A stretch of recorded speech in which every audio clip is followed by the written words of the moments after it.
کائنات کے لیے ہے جس رب نے ہمیں اور آپ کو پیدا فرمایا، انسان بنایا، اشرف المخلوقات بنایا،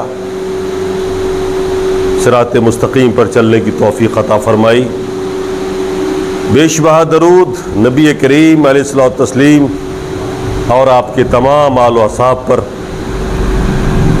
جن کے ذریعے دین ہم اور آپ تک پہنچا۔ سامعین کرام، خطبے کا سلسلہ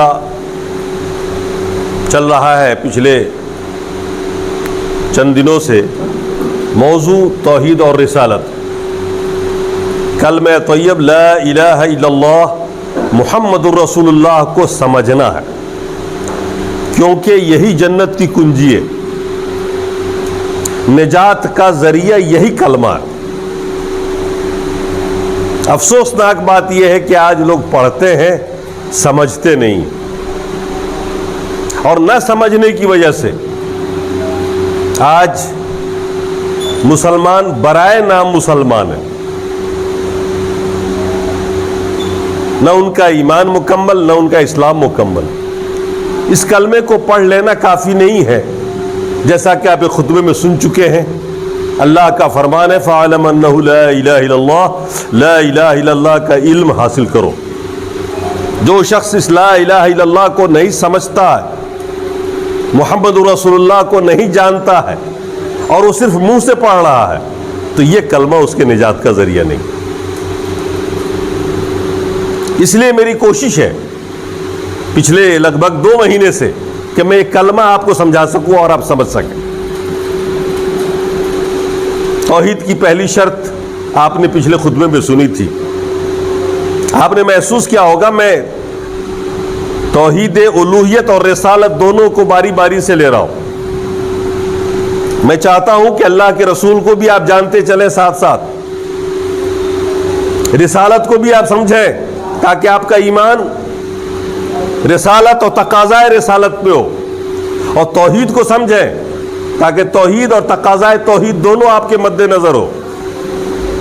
اور جب ان دونوں کو آپ سمجھ کر پڑھیں گے لا الہ الا اللہ، تو پھر آپ کو اس بات میں لطف آئے گا کہ آپ مسلمان ہیں، آپ کو سمجھ میں آئے گا کہ آپ مسلمان کیوں ہیں۔ ورنہ اس سوال کا جواب لوگوں کے پاس نہیں ہے کہ میں مسلمان کیوں ہوں۔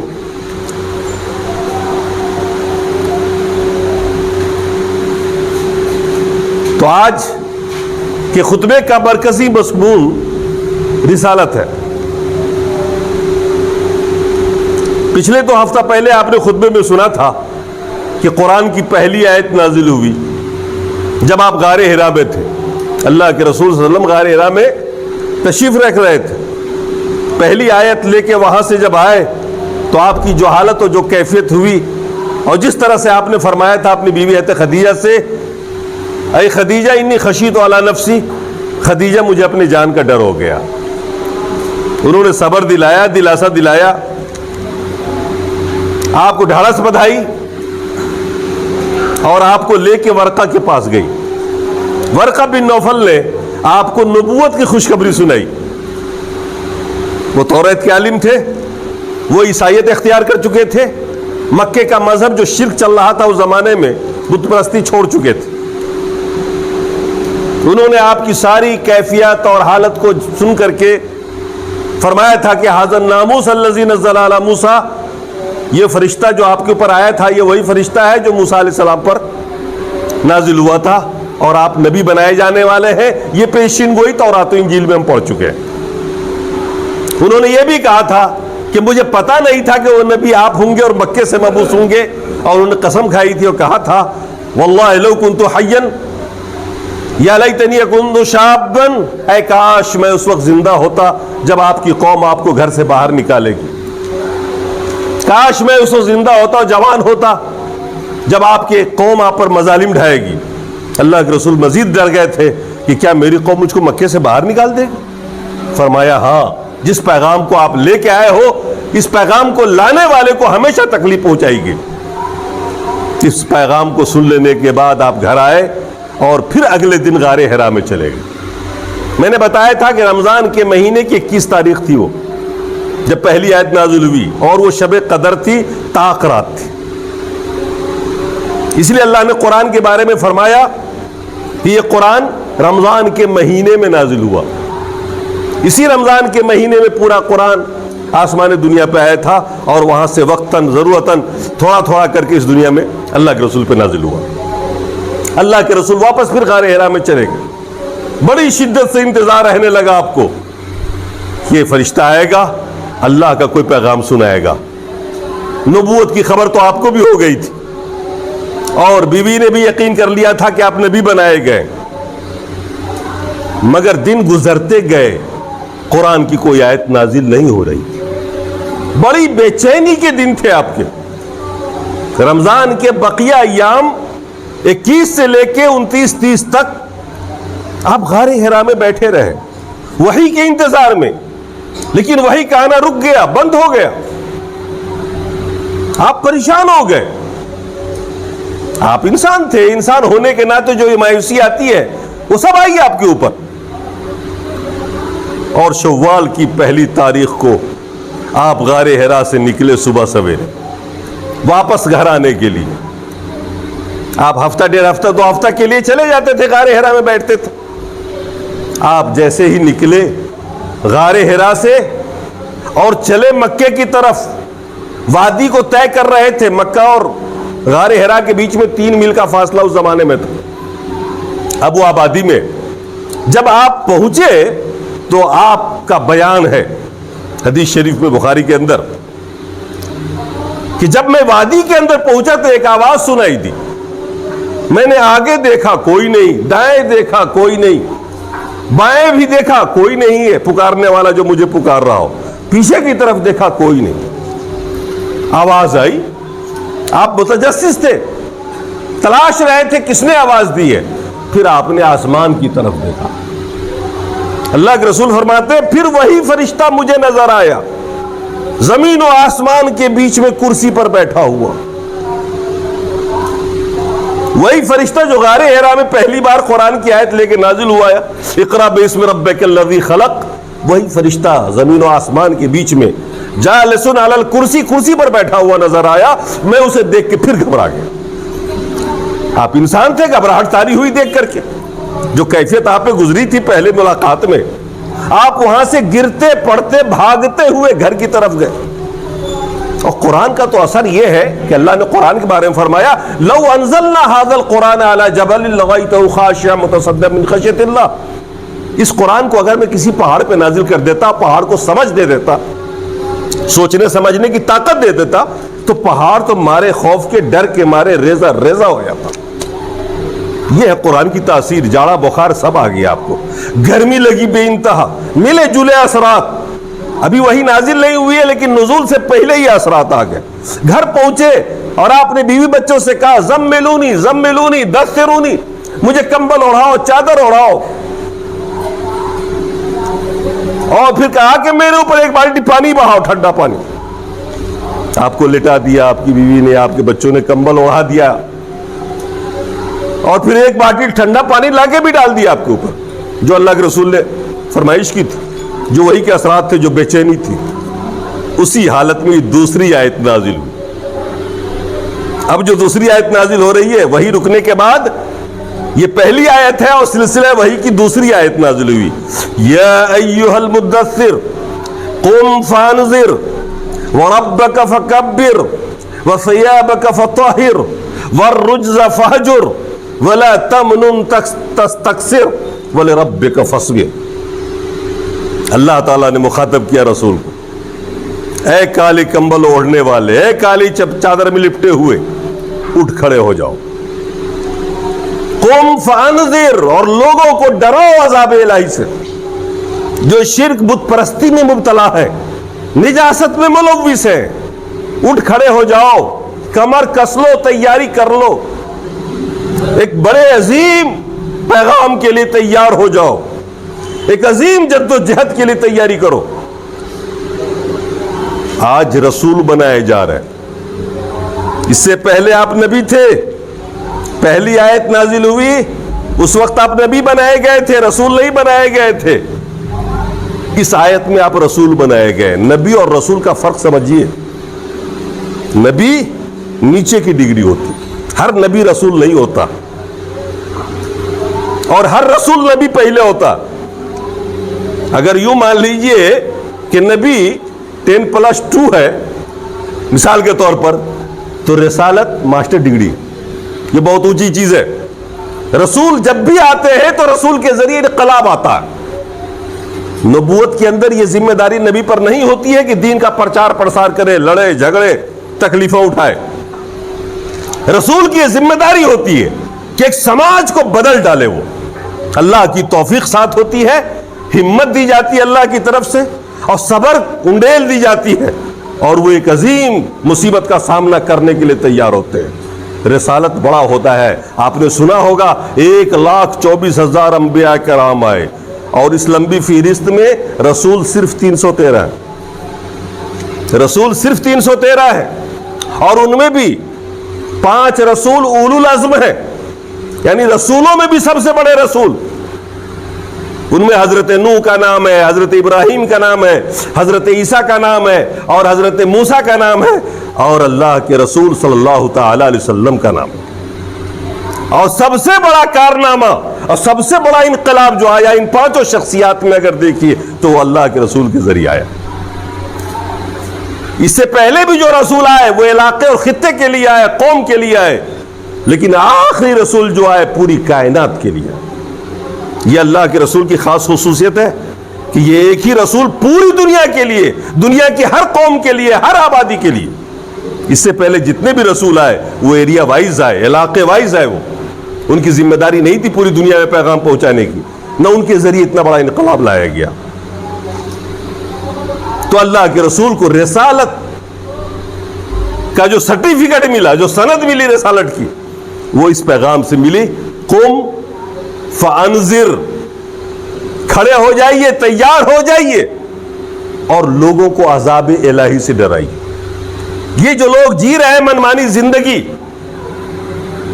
ان کو بتائیے کہ یہ عذاب الہی کا سبب ہے، یہ اللہ تبارک و تعالیٰ کے مقاصد کی روگردانی ہے کہ تم توحید کے لیے پیدا کیے گئے ہو، تمہارا خالق ایک رب ہے، لہذا عبادت کے لائق بھی صرف وہی ہے، رزاق وہی ہے تو عبادت کے لائق بھی وہی ہے، پوری کائنات کا مدبر وہ اکیلا ہے، تو پوری کائنات کے اندر عبادت کا استحقاق بھی وہی رکھتا۔ لہذا بت پرستی چھوڑو، مظالم چھوڑو، آپ اس کے لیے تیار ہو جائیے۔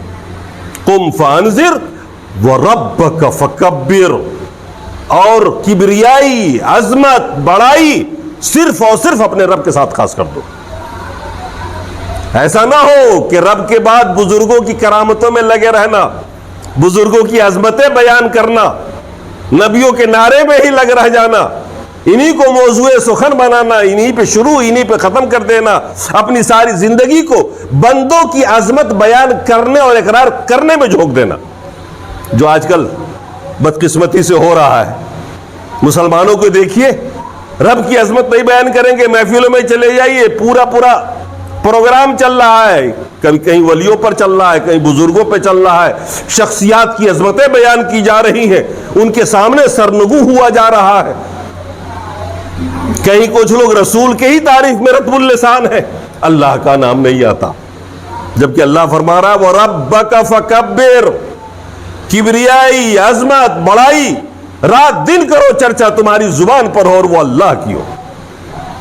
ان کی تاریخیں ہو سکتی ہیں، بزرگوں کی تاریخیں ہو سکتی ہیں، آپ نے بیان کر دیا لوگوں کے سامنے میں، لیکن اسی میں لگے رہنا، اسی کو مشغلہ بنا ڈالنا، رات دن اسی پہ گفتگو کرنا، گویا اس کی عظمت میں پڑ جانا ہے۔ یہ تو صرف اللہ کا حق ہے کہ آدمی رات دن اللہ کی عظمت کو بیان کرے، اللہ کا گنگان کرے۔ توحید تو اسے کہتے ہیں نا کہ ایک بندہ ہمیشہ اللہ کی عظمت کے آگے سر جھکائے رکھے، اس کی عظمت کا گنگان کرے، اس کو جپے، اس کو سوچے۔ اللہ تو اس لیے پیدا کیا آپ کو انسانیت پرستی کے لیے نہیں پیدا کیا، آپ کو بزرگ پرستی کے لیے نہیں پیدا کیا، اس نے آپ کو نبی پرستی کے لیے پیدا نہیں کیا، اس نے اپنے گنگان کے لیے پیدا کیا۔ اور ہم اللہ کی گنگان کو چھوڑ کر کے بزرگوں میں پھنس گئے، اماموں میں پھنس گئے، پیر صاحب کی ذات میں پھنس گئے، ان کی کرامتیں بیان ہو رہی ہیں، یا نبیوں میں پھنسے رہے زندگی بھر، آپ کا موضوع سخن نبی رہا، کبھی قل ہو اللہ پہ تقریر کرنے کی توفیق نہ ملی آپ کو، اللہ کی شان بیان کرنے کی توفیق نہیں ملی آپ کو، مزہ نہیں آ رہا ہے توحید میں؟ اللہ نے قرآن میں 2 جگہ فرمایا مومن کی پہچان، غیر مومن کی پہچان، کہ جس مجلس میں اللہ کا ذکر کرو، اللہ پر تقریر کرو، اللہ کی عظمت میں لگے رہے اور لوگوں کو نیند آنے لگے، لوگ دلچسپی لینا چھوڑ دیں، تو سمجھ لو اس کے اندر توحید نہیں ہے، اس کو مزہ نہیں آ رہا۔ اور جب بزرگوں کو لگا کے ساتھ میں چٹخارے پیش کرو اور اس میں مزہ آنے لگے، مستی آنے لگے، نعرے لگنے لگے، تو سمجھ لو کہ وہ اسلام سے باہر۔ اس مضمون، اس مفہوم کی آیت ہے قرآن کے اندر، کیونکہ مشرکین مکہ کے سامنے میں اللہ کے رسول جب اللہ کی عظمت کو صرف بیان کرتے تھے بیٹھ کر کے، تو مشرکین کا منہ لٹک جاتا تھا، وہ سننا نہیں چاہتے تھے، بعض اونگھانے لگتے تھے، بعض کو نیند آنے لگتی تھی۔ اور جب ایک جملہ 2 جملہ اللہ کے لیے بھی کہہ دیا شروع میں، اور پھر لات و عزا کی تعریف میں لگ گئے، ان کی کرامتوں میں لگ گئے، اللہ لوگوں کا نعرہ شروع ہو جاتا تھا، واہ واہ واہ واہ واہ، بڑی داد ملتی تھی، بڑا نذرانہ ملتا تھا۔ اللہ کے ساتھ جب دوسرے کا ذکر ہو تو مزہ آئے، اور تنہا جب توحید کا ذکر ہو تو منہ سوکھ جائے، چھوٹا ہو جائے۔ ارے اللہ کی عظمت کا گنگان کرتے کرتے بھی آپ تھک جائیں گے، تو کیا اللہ کی عظمت کو ہم اور آپ بیان کر سکتے؟ اس کی ایک ایک نعمت پہ غور کریے نا، پانی مل رہا ہے پینے کے لیے، نہ ملتا تو کیا ہوتا؟ لوگ کہتے ہیں سعودی عرب میں پیٹرول ہے، ہم لوگ پیسہ لگتے ہیں۔ ارے اگر وہ تم کو بھی پیٹرول دیتا، پانی چھین لیتا سعودی عرب کی طرف سے، تو کیا ہوتا؟ کتنا پانی خرید کے پی لیتے؟ وہ پانی 2 روپے لیٹر خرید رہے ہیں، اور اللہ تعالیٰ نے نعمت ہم کو فری دی ہوئی ہے۔ ضرورت آپ کی پانی ہے یا پیٹرول ہے؟ پیٹرول تو چند لوگوں کی ضرورت ہے جن کے پاس بائک ہے، لیکن پانی کی ضرورت ہر امیر و غریب کو ہے نا۔ کھانے کی اتنی فراوانی دی اللہ تبارک و تعالیٰ نے، ان کے پاس کچھ بھی نہیں ہے، پیسہ ہے پیٹرول کا، وہ ہم سے خرید کے لے جاتے اور پھر کھاتے ہیں۔ ایک عربی میرے یہاں آئے تھے، میں نے اپنے گھر پہ دعوت کی، بائک پہ بٹھا کے لایا، بیچارہ کبھی بائک پہ بیٹھا نہیں تھا، کار پہ چلنے والا آدمی، بڑی مشکل سے 2 آدمی نے مل کے میرے پیچھے بٹھایا، اور جب ہم گزر رہے تھے روڈ سے تو اس نے پوچھا، دھان کی کھیتی چل رہی تھی، اتنی بڑی دھان کی فصل تھی، اس نے پوچھا مجھ سے یہ سب کیا ہے، کاہے کی فصل ہے؟ میں نے کہا چاول کی فصل ہے۔ کہا چاول کی فصل ہے تو لوگ عرب کیا کرنے جاتے ہیں تمہارے یہاں سے؟ جب اللہ نے اتنا سارا دے رکھا ہے تم لوگوں کو چاول، تو عرب کیا کرنے جاتے ہیں؟ مطلب ان کے لیے چاول کتنی بڑی نعمت ہے، خرید کے کھاتے ہیں۔ کہا تمہارے یہاں چاول ہی چاول ہے، پھر لوگ کیوں جاتے ہیں اس وہاں کام کرنے کے لیے؟ میں نے کہا پیٹرول کے لیے جاتے ہیں، یا پیٹرول نہیں، وہ پیٹرول کے لیے وہاں پہنچتے ہیں، اسی پیسے سے پیٹرول ڈال کے گاڑی چڑھتے ہیں۔ کہا پیٹرول کے لیے تکلیف کیوں اٹھاتے ہیں؟ پیدل چل لیتے ہیں نا، اللہ نے ساری نعمت دے رکھی۔ آپ اندازہ لگائیے، نعمت ملی ہے، آپ قدر نہیں کرتے۔ اب اللہ کا گنگان صرف پانی پہ آپ کریے گا نا، تو آپ کی زندگی بیت جائے گی جو اللہ نے نعمت دی ہوئی ہے آپ۔ بہرحال رب کی عظمت میں ڈوبنا، فرمایا اللہ نے وَرَبَّكَ فَكَبِّرْ، اپنے رب کی بڑائی بیان کرو۔ یہ بتوں کی بڑائی بیان کرنے بیٹھے ہیں نا سب، آج کے بعد تم رب کی بڑائی بیان کرو، سکھاؤ، خود بیان کرو، لوگوں کو بتاؤ کہ اکبر تو وہ ہے، سب سے بڑا دنیا میں کون ہے؟ رب ہے۔ تو پھر اس کی عظمت میں کیوں نہیں پڑ جاتے؟ ان چھوٹے موٹے انسانوں میں کیوں لگے ہو؟ ربک فکبر وثیابک فطہر، اور اپنے جسم اور اپنے کپڑوں کو پاک رکھو۔ جو زندگی بتالی جیسی بتالی، رب کی عظمت بیان کرتے وقت جسم ناپاک نہیں ہونا چاہیے، کپڑے ناپاک نہیں ہونا چاہیے۔ جب تمہاری زبان پر رب کی کبریائی آئے تو تم اندر سے لے کے باہر تک پاک ہونا چاہیے، تمہارا دل بھی پاک ہو، تمہارے کپڑے بھی پاک ہو، تمہارے جسم بھی پاک ہو، کیونکہ تم پاک ذات کی عظمت بیان کرنے بیٹھے ہو۔ وَرَبَّكَ فَكَبِّرْ، دیکھیے ہر جگہ مخاطب رسول ہے، لیکن دراصل یہ خطاب انڈائریکٹ ہم سب امت سے ہے۔ اللہ کے رسول کو یہ پیغام دیا گیا ہے، رسالت دیا گیا ہے، اور بتایا گیا آپ کو کرنا کیا ہے۔ وَالرُّجْزَ فَهْجُرْ، بتوں کو چھوڑ دو آج کے بعد۔ خطاب رسول سے ہو رہا ہے، رسول بت پرستی کبھی کرتے ہی نہیں تھے۔ اللہ کے رسول کی زندگی ایسی رہی کہ آپ پیدا ہونے کے بعد سے کبھی ان خرافات میں پڑے نہیں۔ عجیب شخصیت تھی آپ کی، آپ عام بچوں سے الگ تھے، بچپنے میں بھی عام بچوں سے الگ تھے، نہ کبھی بت پرستی کے پاس گئے، نہ کبھی اس میلے میں شرکت کی آپ نے، لیکن مخاطب کیا جا رہا ہے ربک فکبر والرجز فہجر، لفظی معنی ہے بتوں کو چھوڑو، لیکن اصل میں اس کا مطلب ہے وہ کام جس سے اللہ ناراض ہوتا ہو، ان تمام کاموں کو چھوڑ دو، کام وہ کرو جس سے رب تیرا راضی اور خوش ہو۔ وَالرُّجْزَ فَہْجُرْ، یہ کام خود کرو، اور جو دعوت توحید کو قبول کر لے ان کو بتاؤ اور عام لوگوں کو سمجھاؤ کہ وہ کام اللہ کو ناراض کرنے دینے والا ہے۔ اب اس میں ساری باتیں آ جاتی ہیں، اللہ کو راضی کرنے والے جو جو کام ہے وہ کرنا، اور اللہ کو ناراض کر دینے والا جو جو کام ہے سب کو چھوڑ دینا۔ وَلَا تَمْنُن تَسْتَكْثِرْ، اور کسی پر احسان جتا کر، احسان کر کے، کسی پر احسان کر کے اس سے زیادہ کی امید مت رکھنا۔ آج کل ہم احسان کرتے ہیں نا کسی پر، اور امید رکھتے ہیں اس سے زیادہ کی، چائے پلاتے ہیں اور امید رکھتے ہیں کہ دعوت بھی دے گا آگے اور ناشتہ بھی کرائے گا۔ اللہ تعالیٰ نے شروع میں ہی نبی کو بتا دیا کہ اپنی امت سے کہو احسان کرے کسی پہ تو بالکل ہی بھول جائے، بدلہ میں دوں گا، اس سے نہ لے کچھ، اس سے کوئی توقع نہ رکھے۔ وَلَا تَمْنُن تَسْتَكْثِرْ وَلِرَبِّكَ فَاصْبِرْ، اور صبر کیجئے اپنے رب کے لیے۔ اس کام کو لے کے جب آپ اٹھیں گے تو آپ پر پھول نہیں پھینکا جائے گا، پتھر آئیں گے۔ جب آپ توحید پر ہوں گے، توحید کو بیان کریں گے تو لوگ شاباشی نہیں دیں گے، یہ جماعت کی جماعت آپ کی ارد گرد نہیں بیٹھے گی، لوگ چھٹتے چلے جائیں گے، گالیاں دیں گے، پتھر برسائیں گے۔ کیوں؟ اس لیے کہ یہ ان کی مرضی کے خلاف ہوگا، یہ ان کے مقصد کے خلاف ہوگا، ان کی تحریک کے خلاف ہوگا، ان جاہلوں کے جتھے کے خلاف ہوگا۔ جب رب کی عظمت بیان کرو گے، اس رسالت کے پیغام کو لوگ آپ لے کے اٹھو گے تو لوگ آپ کے دشمن ہو جائیں گے، ہر طرف سے تکلیف پہنچائی جائے گی۔ جب ایسا وقت آئے تو آپ اللہ کے لیے صبر کرنا۔ یہ صبر سب سے بڑی دولت، سب سے بڑی عظمت، اور اس کا بدلہ اللہ ہی دے سکتا ہے، دوسرا کوئی نہیں دے سکتا ہے۔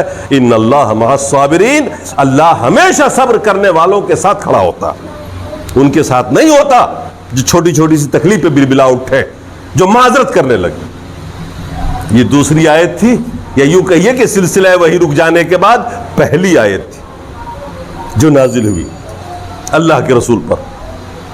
اب اللہ کے رسول کو کھڑا ہونا ہے دعوت و تبلیغ کے لیے، دین پہنچانے کے لیے، کس قوم کے سامنے؟ ذرا یہ بھی دیکھ لیجئے گا۔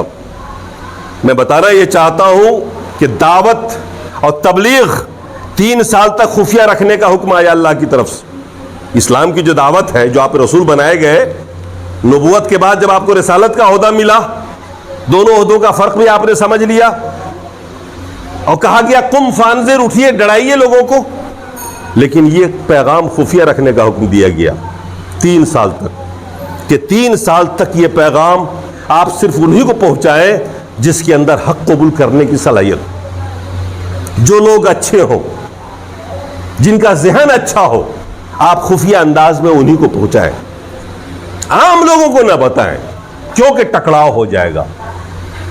مکے کے لوگ تھے کیسے؟ ان کے پاس دین کیا تھا؟ ان کے پاس مذہب اور دین کے نام پر بت پرستی کے سوا کچھ نہیں تھا، وہ اسی کو دین سمجھتے تھے۔ کبھی کبھی اللہ کا نام لے لیں، کبھی کبھی اللہ کی بھی عبادت کر لیں، اور باقی پورے کے پورے سال بزرگوں کی عظمت میں پڑے رہیں۔ بھلا وہ قوم جس کے پاس اس کے علاوہ کوئی دین نہ ہو، کیسے آپ کے اتنے بڑے پیغام کو ایک بار یہ قبول کر لے گا؟ پھر ٹکراؤ ہوگا۔ اس لیے کہا گیا کہ پہلے ایک جماعت تیار کرو، آپ ان لوگوں کو حق بتاؤ جو حق شناس ہیں، جو حق قبول کرنے کی صلاحیت رکھتے ہیں۔ مذہب کے نام پر بت پرستی کے سوا کچھ نہیں تھا ان کے پاس، اور دلیل کے روپ میں کچھ اور نہیں تھا اس کے علاوہ کہ میں نے باپ دادا کو ایسا کرتے دیکھا۔ آپ کے پاس اسلام ہے اور اس کی پوری دلیل ہے حدیث و قرآن، اللہ اس کے رسول سے ایک ایک کام کی دلیل ہے آپ کے پاس۔ آپ کے مذہب میں جو کچھ بھی ہے اس کی دلیل ہے، اس کا فہم ہے، سمجھنے کا انداز ہے۔ لیکن مکے والے کے پاس کوئی دلیل نہیں تھی۔ دلیل تھی تو کیا تھی؟ جب ان سے کہا گیا بتوں کو چھوڑو تو جواب کیا تھا کہ میں نے باپ دادا کو تو ایسے ہی کرتے ہوئے دیکھا۔ آج بھی ایسے لوگ ہیں جو باپ دادا کی دہائی دیتے ہیں دین کے نام پر. دین کا مطلب باپ دادا سے کیا لینا کیا دینا؟ دین کا تو مطلب وہ ہے جو اللہ اس کے رسول کی طرف سے ہو. جس نے خلق کیا, دنیا کو پیدا کیا, اس کا قانون چلے گا, باپ دادے کا نہیں چلے گا. ہمارے باپ دادا ویسے نہیں تھے جیسے آج ہم ہیں. انہوں نے کبھی اے سی نہیں دیکھا ہوگا, ہم آج اے سی میں زندگی بتا رہا ہے. آدمی وہاں کیوں نہیں اپنے باپ دادا کو پکڑتا کہ باپ دادا نے پنکھا نہیں دیکھا, اے سی نہیں دیکھا, کار نہیں دیکھی, لہذا وہی زندگی ہم بتائیں, ہم بھی جھوپڑی میں رہیں, ہم بھی آدھے کپڑے میں گھومے پھرے. آج تو ہم بدل گئے, دنیا کے معاملے میں تو بڑے چالاک ہیں ہم. باپ دادا کو پشت ڈال دیا اپنی پیٹھ کے پیچھے, اور جب دین کا معاملہ آتا ہے تو باپ دادا تو ایسے ہی کرتے چلے آ رہے تھے. کیا دین میں ہمارے باپ دادا بڑے قابل لوگ تھے کیا؟ علامہ تھے وہ اپنے وقت کے؟ نہیں, بیچارے جاہل تھے.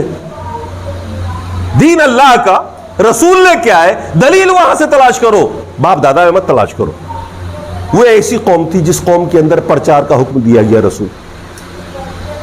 اس مکے کے اندر جو لوگ بستے تھے ان کا کھڑ پن یہ تھا کہ ہر بیماری کا علاج ان کے پاس تلوار تھی. چھوٹا موٹا ٹکراؤ بھی ہو گیا نا, آپس میں جھگڑا ہوا, تلوار ہی نکلتی تھی.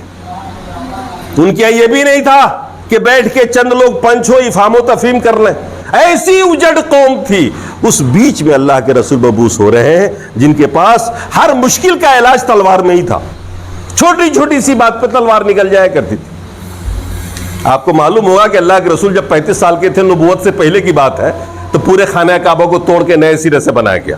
باڑھ آیا تھا, پانی ہوا تھا, خانہ کعبہ کی دیواریں گر گئی تھیں, تو مکے والوں نے میٹنگ کی کہ بھیا خانہ کعبہ بنانا ہے, اور ایسا بنانا ہے کہ جائز پیسہ ہی سب کا لگنا چاہیے.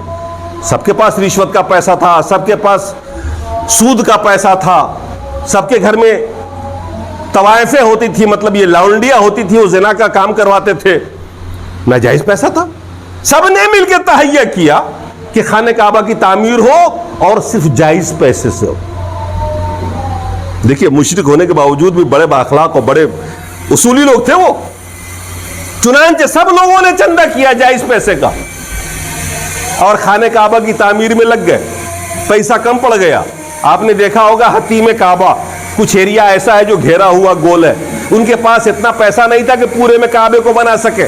جس کعبے کو انہوں نے توڑا تھا نا, وہ پورے میں تھا, لہذا جتنا پیسہ تھا انہوں نے اتنے ہی ایریا میں بنا لیا, اور باقی ایریا کو خالی چھوڑ دیا. وہ آج بھی خالی چلا رہا, جس کو آپ کہتے ہیں نا حتیم کعبہ, جس میں 2 رکعت نماز پڑھتے ہیں حاجی لوگ جا کر کے, کہتے ہیں نا اس میں نماز پڑھنا, کعبے کے اندر نماز پڑھنے کی معنی. بہرحال انہوں نے خانہ کعبہ بنایا. جب خانہ کعبہ کی تعمیر ہوتے ہوتے یہاں تک پہنچی تو سنگ اسود کو فٹ کرنا تھا. بتانا میں کیا چاہتا ہوں, سنگ اسود 9 قبیلے آباد تھے مکے میں. ہر قبیلے والے نے دعویٰ کر دیا کہ سنگ اسود میرے ہاتھ سے لگنا چاہیے, میرے قبیلے کا سردار لگائے گا. اب ہر قبیلہ دعوت دار ہے کہ سنگ اسود نہ سب ہم کریں گے, سب ہم کریں گے. انجام کیا نکلا؟ جھگڑا ہو گیا, تلواریں نکل آئیں.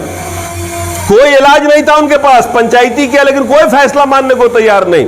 ہر قبیلہ چاہ رہا تھا کہ یہ مقام, یہ عزت ہم حاصل کریں. 4 روز تک خانہ کعبہ کے اندر بڑے بوڑھے بیٹھے رہے. بیچ بچاؤ انہوں نے کیا, پنچایتی کی, آپس میں بیٹھ کے سمجھوتا کرنا چاہا, نہ ہو سکا. کوئی ماننے کو تیار نہیں. سب نے تلوار نکال کے رکھ رکھی کہ جو زندہ رہے گا لڑ کر کے وہی لگائے گا خانہ کعبہ. یہ ہے اس قوم کی حالت. اور پھر ان بوڑھوں نے ایک روز میٹنگ کی, رات کو بیٹھے رہے, کہا چلو ہم سب لوگ یہیں بیٹھتے ہیں, باقی لوگوں کو گھر بھیج دیا.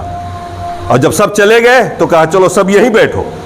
خانہ کعبہ میں صبح سب سے پہلے جو شخص داخل ہوگا ہم لوگ اس کو پنچ بنا لیتے ہیں, اور وہ جو فیصلہ کر دے مان جائے ہم لوگ. سب لوگوں نے کہا ٹھیک ہے, سب بیٹھ گئے.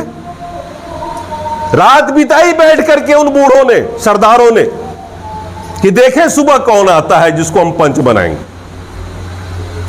اب یہ حسن اتفاق دیکھیے کہ صبح کا جب وقت ہوا تو سب سے پہلے داخل ہونے والے محمد ابن عبداللہ تھے. اس وقت آپ رسول اللہ نہیں تھے, اس وقت نہ نبوت ملی تھی آپ کو, نہ رسالت ملی تھی.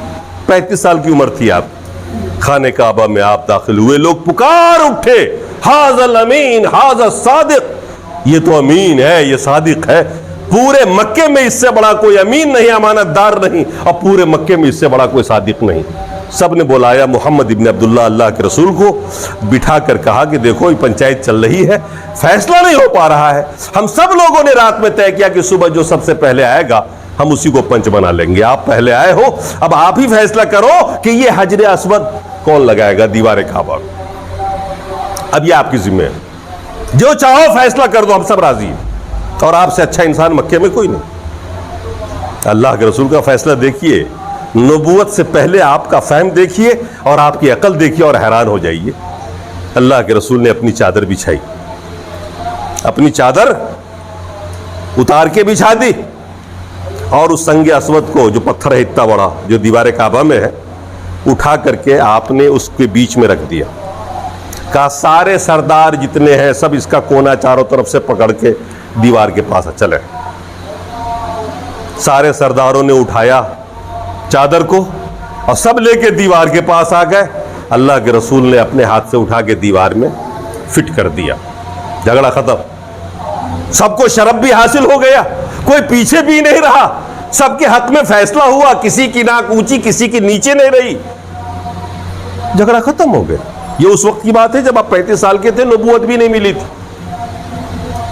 اور یہ جھگڑا ختم ہو گیا۔ ایسے قوم کے بیچ میں اللہ کے رسول مبعوث ہو رہے، دعوے توحید دعوے رسالت پیش کرنے کے لیے کہا جا رہا ہے آپ سے قوم کے سامنے، اور حکم یہ دیا گیا کہ آپ 3 سال تک خفیہ تبلیغ کریں گے، جب تک کہ ایک ٹیم تیار نہ ہو جائے آپ عظیم انقلاب نہیں لائیں گے۔ چنانچہ اللہ کے رسول صلی اللہ تعالی علیہ وسلم نے دعوت توحید کا سب سے پہلی دعوت جو دیا وہ اپنی بیوی حضرت خدیجہ الکبریٰ رضی اللہ تعالی عنہ کو دیا،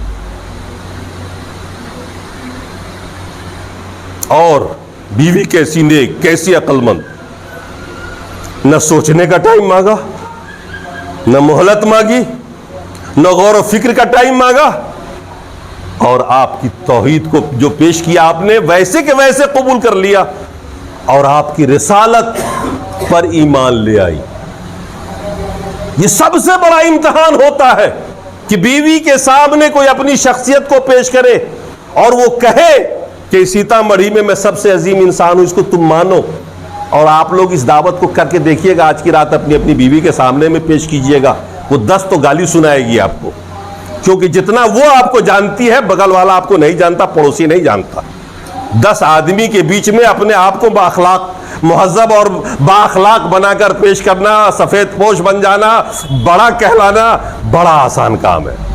آپ کی بیوی آپ کے بارے میں بہت اچھا جانتی ہے کہ آپ اندر سے کتنا کچرا ہے، باہر کرتا پہن کے ٹوپی پہن کے بہت اچھا لے کے چلتے ہیں، لوگ اچھے کہتے ہیں، لیکن آپ کی بیوی آپ کی خلوت کو بھی جانتی ہے اور جلوت کو بھی جانتی ہے، آپ اندر سے کیا ہیں، آپ کے ایکس رے مشین ہے آپ کی بیوی، وہاں جا کے آپ کا ایکسرا ہو جاتا، آپ پیش نہیں کر سکتے اپنے آپ کو۔ لیکن اللہ کے رسول نے سب سے پہلے اپنی توحید اور رسالت کے دعوے کو پیش کیا ماں خدیجہ کے اوپر، اور آپ نے بغیر مہلت مانگے قبول کر لیا۔ کیوں؟ وہ تو پہلے سے آپ کی صداقت کی قائل تھی، مکہ ہی قائل تھا، اور وہ آپ کے خلوت اور جلوت کو جانتی تھی۔ کب 15 سال کا ساتھ تھا، 25 سال کی عمر میں شادی ہوئی تھی نا، 40ویں میں رسالت و نبوت مل رہی ہے، اس 15 سال کے ساتھ تھا، کئی بچوں کے باپ بھی آپ ہو گئے تھے اور اب ماں بن گئی تھی وہ۔ جتنا انہوں نے دیکھا تھا اللہ کے رسول کو، اس سے بہتر انسان ان کی نگاہ میں نہیں تھا۔ اور جب گھبرا کر آئے تھے آپ خانہ کعبہ وہاں غار حرا سے، اور آپ نے کہا تھا مجھے اپنی جان کا ڈر ہو گیا ہے، تو پہلی خاتون تھی جنہوں نے شہادت دی تھی، کلا واللہ، ہرگز نہیں، اللہ آپ کو رسوا نہیں کرے گا۔ کیوں؟ اس لیے کہ جو خوبیاں آپ کے اندر ہیں دنیا میں کسی میں بھی نہیں۔ تو وہ تو ماں خدیجہ تھیں، شوہر تھیں، قریب سے جانتی تھیں، پوری دنیا میں آج تک کوئی ایسا انسان پیش کر سکتا؟ پوری دنیا میں آپ کسی نبی کو بھی رسول کے سامنے نہیں لا سکتے مقابلے میں، اخلاق کے معاملے میں، جن کی بیوی ایسی ہو جو بیوی ہی مان لے، آپ کی بیوی آپ کو ہیرو مان لے، ہو سکتا ہے ایسا؟ اسمبھو۔ آپ اڑ کے بھی دکھا دیں گے نا آسمان میں کہ میں اللہ کا ولی ہوں، تو بھی وہ کہے گی ٹیڑھ ہے اسی لیے اڑ رہا ہے۔ سنا ہوگا نا واقعہ آپ لوگوں نے، ایک ولی تھے جن کو سارے لوگ ولی کہتے تھے اور بیوی نہیں مانتی تھی۔ ایک دن اس نے کسی کو اڑتے ہوئے دیکھ لیا تو بیوی قائل ہوئی کہ اللہ کا بہت کوئی نیک بندہ ہے، اور پھر وہ گھر پہنچے، کہا اللہ کی بندی آج دیکھا ہے؟ کہا رے جاؤ تم کیا ولی ہو گیا، آج دیکھا ولی وہ ہے جو اڑ رہا تھا آسمان میں۔ تو کہا وہ میں ہی تو تھا۔ کہا اچھا اسی لیے ٹیڑھے اڑ رہے تھے، اسی لیے ٹیڑھے اڑ رہے تھے۔ تو بیوی آپ کی عظمت تسلیم کر لے، ہو ہی نہیں سکتا ہے، کیونکہ آپ کی ہر پوائنٹ اس کے پاس، نفس کے آپ کتنے کمزور ہیں، زبان کے آپ کیسے ہیں، اخلاق آپ کا کیسا ہے، سب اس کے پاس۔ یہ اللہ کے رسول ہے جو اپنی بیوی کے سامنے میں اپنی رسالت پیش کر رہے ہیں اور وہ آمنا کہہ کے ایمان لے آتی ہے۔ اور پھر اللہ کے رسول کا معیار ہے یہ، اللہ کے رسول نے فرمایا خیرکم خیرکم لأہلکم، تم میں سب سے اچھا انسان وہ ہے جو اپنی بیوی کی نگاہ میں سب سے اچھا ہو، اپنے بچوں کی نگاہ میں سب سے اچھا ہو۔ یہ سب سے پہلی ذمہ داری عائد ہوتی ہے آپ کے اوپر کہ اگر آپ اچھا کہلانا چاہتے ہو، آپ اچھا بننا چاہتے ہو، تو اپنی بیوی بچے کی نگاہ میں اچھا بن کے دکھاؤ۔ کتنا سخت معیار ہے، میں تو قربان ہوتا ہوں اللہ کے رسول کے اس جملے پر کہ اتنا سخت معیار دے دیا۔ ایک سماج دے دیتا، یار دوست دے دیتا، چلتا، ارے بیوی تو کبھی اچھا کہے گی نہیں، کیونکہ ہم تو کھل جاتے ہیں وہاں جا کے، تو ہمارا ایکسرا ہو جاتا ہے، ایک ایک پوائنٹ ہمارا اس کے سامنے، ایک ایک کمزوری آ جاتی ہے، تو ہم تو ہیں ہی کمزور۔ اللہ کے رسول رسول تھے، انسان تھے، مگر انسان اعظم تھے، آپ کے اندر کوئی ایسی کمزوری نہیں تھی جس میں کوئی انگشت نمائی کر دے۔ آپ کا اخلاق ایسا نہیں تھا، آپ حیرت میں پڑ جاؤ گے۔ حضرت انس رضی اللہ تعالیٰ عنہ جو آپ کے خادم خاص تھے، وہ فرماتے ہیں خدمت النبی صلی اللہ علیہ وسلم 10 سنین، میں نے 10 سال تک اللہ کے رسول کی خدمت کی ہے۔ انس جب مدینہ آئے تھے اللہ کے رسول کر کے نا، وہ چھوٹے تھے اور 10 سال تک اللہ کے رسول کی خدمت میں رہے۔ ان کی ماں نے وقف کر دیا تھا کہ میرا بچہ آپ کی خدمت کے لیے، بہت بڑے صحابی بن گئے، بہت بڑا علم والا بن گئے۔ فرماتے ہیں انس یقین نہیں آتا ان کانوں کو جب سنیے گا آپ تو، خدمت النبی صلی اللہ تعالی علیہ وسلم 10 سنین، 10 سال تک میں نے خدمت کی۔ فما قال لی اف وما قال لی لما صنعت وما قال لی الا صنعت، متفق علیہ حدیث ہے بخاری مسلم کی۔ انس گواہی دیتے ہیں میں نے 10 سال تک اللہ کے رسول کی خدمت کی، ہر دم ساتھ رہے، لیکن ان 10 سالوں میں کبھی میرے کسی کام پر اف نہیں کہا۔ کسی کام پر، بچوں سے بھی کام گڑبڑاتا ہے تو ہم لوگ کیا کرتے ہیں، ڈانٹتے ہیں، اف کیا کر دیا تم۔ کہا 10 سال تک نہ تو کبھی اف کہا اور نہ کبھی یہ کہا کہ تو نے یہ کام کیوں نہیں کیا، اور نہ کبھی یہ کہا 10 سالوں میں کہ ایسا کیوں کر دیا۔ 10 سالہ خادم جو آپ کے ساتھ رہتا ہو، خدمت کرتا ہو، اور 10 سال میں کبھی اس کی غلطی نہ ہوئی ہوگی، اس سے چوک نہ ہوئی ہوگی، برتن نہ ٹوٹے ہوں گے اس سے، وہ بھی بچے تھے، بڑے نہیں تھے، ہوشیار نہیں تھے، بعد میں بڑے ہوتے چلے گئے، کیا ان 10 سالوں میں کوئی چوک نہ ہوئی ہوگی؟ لیکن کیا ذات، کیا اخلاق تھا۔ ان 10 سالوں میں کبھی آپ نے اف نہیں کہا اسے، کبھی یہ نہیں کہا کہ تو نے یہ کام کیوں کر دیا، اور نہ یہ کہا کبھی کہ یہ کام کیوں نہیں کیا۔ آپ حیرت زدہ ہیں کہ نہیں؟ ہے کوئی نبی کی مثال ایسی یا کسی ذات، کسی انسان کی مثال ایسی؟ اخلاق کا سب سے اعلیٰ معیار۔ اسی لیے اللہ کے رسول نے فرمایا وَإِنَّكَ لَعَلَىٰ خُلْقٍ عَظِيمٍ، اے رسول آپ اخلاق کے اعلیٰ معیار پر ہو۔ اب اس سے اونچا کوئی معیار اخلاق کا نہیں ہو سکتا، اس سے اونچا کوئی معیار نہیں ہو سکتا۔ اور اسی لیے آپ سلیکٹ ہوئے نبوت اور رسالت کے لیے، اللہ نے تیار بھی کیا تھا اسی کے لیے۔ آپ الیکٹڈ نہیں تھے، سلیکٹڈ تھے، آپ کو اللہ نے منتخب کیا تھا۔ آپ کو الیکشن دوبارہ نہیں، الیکٹ ہوئے تھے آپ۔ یہاں تو رشوت خوری چلتی ہے، بے ایمانی اور شیطانی چلتی ہے۔ یہ الیکشن کا جو سسٹم ہے نا، یہ اسی لیے غلط ہے کہ آدمی خریدا جاتا ہے، ووٹ خریدے جاتے ہیں۔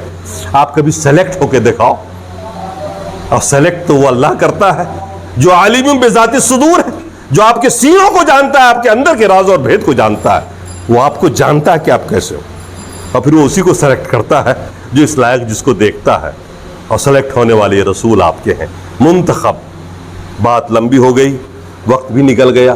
میں دکھاؤں گا اور بتانا چاہتا ہوں کہ پہلے دن جو 4 لوگ ایمان لائے وہ آپ کے کتنے قریبی تھے اور آپ کے کتنے جاننے والے تھے، اور آپ کے پیغام پر آنکھ بند کر کے عمل کیا، مانا، ایمان لائے اور آپ کے لیے جان دینے کو ہر دم تیار ہو گئے. یہ کتنا بڑا مقام ہے جو کسی رسول کو حاصل ہوتا ہے، اور وہ رسول کتنی عظمت کا مالک ہوگا جس کے اندر یہ ساری خوبیاں ہوں گی، جس پر قربان کرنے والے لوگ ایسے ملیں گے. بدقسمت ہیں ہم اور آپ کہ ان پر ایمان رکھتے ہیں، نہ ان کی تاریخ سے واقف، نہ ان کی سیرت سے واقف، نہ اس کے پیغام سے واقف، اور پھر بھی کہتے ہیں کہ رسول اللہ کے چاہنے والے ہیں اور ماننے والے ہیں.